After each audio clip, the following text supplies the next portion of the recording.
რატომ ჩაქრედენი 5 აგვისტოს რა მოხდა ენგურ ჰესზე სატესტო რეჟიმში დენის გათიშვიდან 2 დღის შემდეგ ენგურ ჰესის ტექნიკური დირექტორი ამტკიცებს, რომ საყოველთაო ჩაბნელება მართვისა და კონტროლის სისტემაში არსებულმა ხარვეზმა გამოიწვია და თავად ჰესის მთავარ დანადგარს აგრეგატს პრობლემა არ აქვს.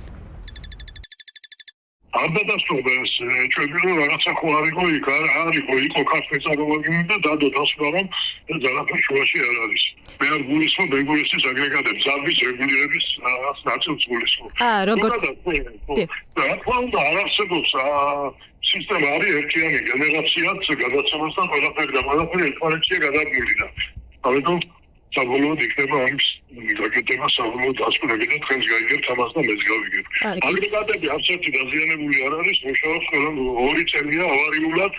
ენგურის აგრეგატი რაღაც დაზიანების გამო არ გამოვწულა, არ ყოფილა ასეთი შემთხვევა. ენგურ ჰესი აღიარებს, რომ საყოველთაო ქრობა გახშირდა, თუ ბოლო 10 წლის განმავლობაში მთელი სისტემის გათიშვა მხოლოდ ერთხელ მოხდა, ახლა ეს პრობლემა ბოლო 2 კვირის განმავლობაში უკვე 3ჯერ განმეორდა. ეს უთულესი საკითხებია, სისტემის გადობის საკითხები, ეს ყველგან არის უთულესი საკითხები. მე არ გულისხმობ ტესტირებას, აი მოკლე საერთოდ რო იყო რაღაცა ეს ძალიან ისეთ ყოფილა ყოველთვის მაგრამ სისტემა ამის გამო არ უნდა იშლებოდეს ავტომატიკის სხვადასხვა ისინი უნდა არეგულირებდეს ისე რომ თლიანად არ დაიშალოს.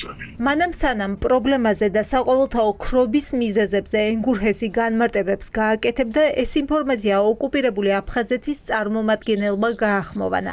მისივე ინფორმაციით ენგურ ჰესზე უკვე დაწყებულია ავტომატიკისა და ავარიის საწინააღმდეგო დაცვის სისტემებში არსებული ხარვეზის აღმოფხვრის სამუშაოები. დენის პირველი 2 გათიშვის შემდეგ, რომელიც საკმაოდ ხანგრძლივი და მასშტაბური იყო, ენგურ ჰესის ხელმძღვანელობა მოიწვია კონტრაქტორები ჩეხეთიდან და გერმანიიდან, რომლებიც აწყობდნენ ავარიის საწინააღმდეგო დაცვისა და ავტომატიკის სისტემას. ჩემი ინფორმაციით, გუშინ მათ ჩაატარეს ტესტები გაუმართავობის მიზეზის გამოსავლენად. შედეგად კვლავ ამუშავდა ავარიის საწინააღმდეგო ავტომატიკა, მოწყობილობები გაითიშა. დღევანდელი მდგომარეობით გაუმართავობის მიზეზი დადგენილია. უშუალოდ ენგურ ჰესზე დაწყებულია სამუშაოები ავტომატიკის სისტემისა და მისი ავარიული გაჩერების მუშაობაში არსებული ამ შეცდომის აღმოსაფხრელად. რა მოხდა ენგურ ჰესზე? ამასთან დაკავშირებით სამუშაო ჯგუფი მსჯელობს, სპეციალისტები ტესტირების შედეგებს დეტალურად განიხილავენ, თუმცა ეკონომიკის სამინისტრო და ირაკლი კობახიძე ისევ დუმილის რეჟიმში არიან, არა მხოლოდ ჩაბნელებაზე, არამედ თელასის სანქცირებულთა სიაში მოხვედრაზეც. გამოისყიდის თუ არა სახელმწიფო კომპანიის წილებს, ოცნებაში ერთიანი პოზიცია არ აქვთ. პარლამენტში ამტკიცებდნენ წინა დღეებში, რომ მთავრობას კომპანიასთან მოლაპარაკებები აქვს, ახლა კალაძე ამტკიცებს, რომ თელასის მეწილეები ერთმანეთში შეთანხმდებიან. რაც შეეხება ინტერაოს დასანქცირებას, ინტერაოსთან ერთად არის სხვა მესაკუთრეებიც, მე როგორც ვიცი, ქართველები.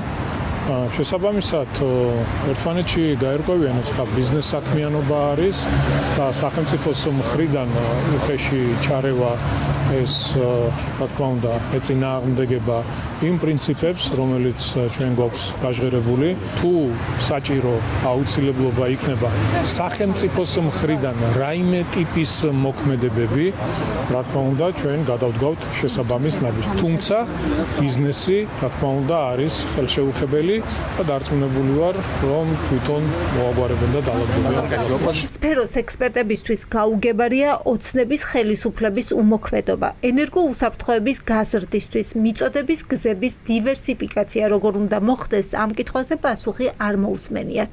ენერგეტიკული ჰაბი და ენერგეტიკული უსაფრთხოება 2 სხვადასხვა საკითხია. ან ერთი მიმართულებით მივიდივართ, ან მეორე მიმართულებით მივიდივართ. ეხლა თვითონ აირჩიო. თუ არ და მაშინ დავბრუნდებით იმ პერიოდში, როდესაც დენი გადიოდა ექსპორტზე და ჩვენ ვიყავით ჩაბნელებულები. მაშინ გვიცხან რომ ესეა და 3ჯერ ჩაბნელებული ქვეყნის მოსახლეობას პასუხი არ აქვს კითხვებზე, რამ გამოიწვია საყოველთაო ჩაბნელება და რა კეთდება ხელახლა ჩაბნელების პრევენციისთვის.